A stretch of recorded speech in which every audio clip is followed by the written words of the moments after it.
कुछ दिन पहले की बात है। एक सुंदर सी लड़की जो कि शादीशुदा थी, अपनी बेटी की जिद करने पर उसे चिड़ियाघर घुमाने ले गई।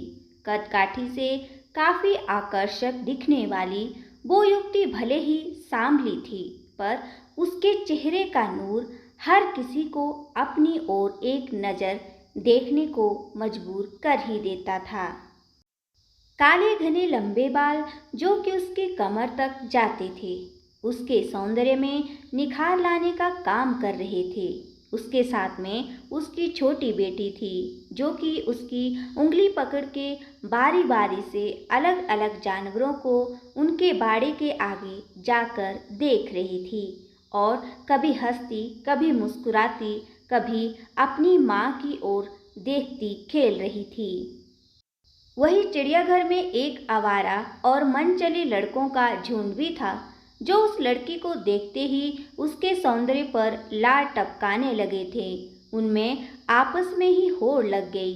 वे एक दूसरे से कहने लगे, वो देख तेरी भाभी आ रही है।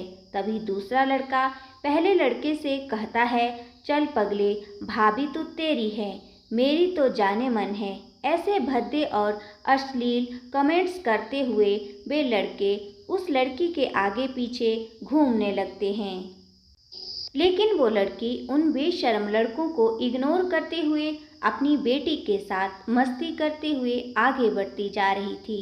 अपने प्रति कोई भी प्रतिक्रिया ना देखकर वे लड़के अब और भी ज़्यादा जोर शोर के साथ उसका पीछा करने लगते हैं।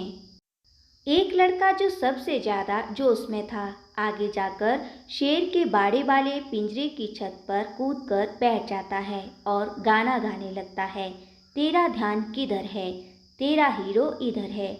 उसकी ओर कुछ इशारे भी करने लगता है। लड़की को अभी भी उसका गाना तनिक भी विचलित नहीं कर रहा था। ऐसे लग रहा था मानो उसे कोई फर्क ही नहीं कि ये क्या कर रहे हैं। वो तो बस अपनी बेटी के साथ मस्ती करने में मस्त थी। लड़की का ध्यान अपनी ओर आकर्षित करने के चलते जो उछल कूद कर रहा था, वो गलती से शेर के बाड़े में अंदर जा गिरा। अचानक से ये क्या हुआ, उसे खुद को समझ नहीं आया। लेकिन जब उसे होश आया कि वो शेर के बाड़े में गिर चुका है, उसके पैरों तले जमीन खिसक गई। उसका गला सूखने लगा। वो चिल्लाना चाह रहा था, लेकिन उसकी आवाज़ उसके गले में ही दब के रह जा रही थी। बहुत कोशिश करने के बाद वो अपने दोस्तों से मदद के लिए गुहार लगाने लगा, भाई प्लीज़ मुझे बचा लो दोस्त। लेकिन कोई भी उसकी मदद करने के लिए आगे नहीं आ रहा था। दूसरी ओर जैसे ही शेर ने देखा कोई उसके बाड़े में आ गया है, शेर धीरे धीरे दबे पैर आगे बढ़ने लगता है। शेर के चेहरे और उसकी आंखों का खौफ देखते ही लड़के का हाल बेहाल हो गया था। उसे तो लगा था शायद ये उसकी जिंदगी का आखिरी दिन होगा। बाड़े के बाहर बहुत से लोगों की भीड़ इकट्ठी हो जाती है और सब लोग उसे बाहर आने के लिए चिल्लाते हैं, लेकिन आगे बढ़ के कोई भी उसे बचाने के लिए नहीं आता है। शेर आगे बढ़ रहा था, तभी भीड़ में से आगे आते हुए उस लड़की ने अपनी साड़ी का एक किनारा जल्दी से बाड़े में फेंका और चिल्लाकर कहा, जल्दी से पकड़ो। लड़की ने अपनी पूरी साड़ी उतार दी और बाकी लोगों की मदद से एक छोर पकड़े रही। दूसरी छोर को पकड़ के वो लड़का किसी तरह से अपनी जान बचाने में कामयाब हो गया।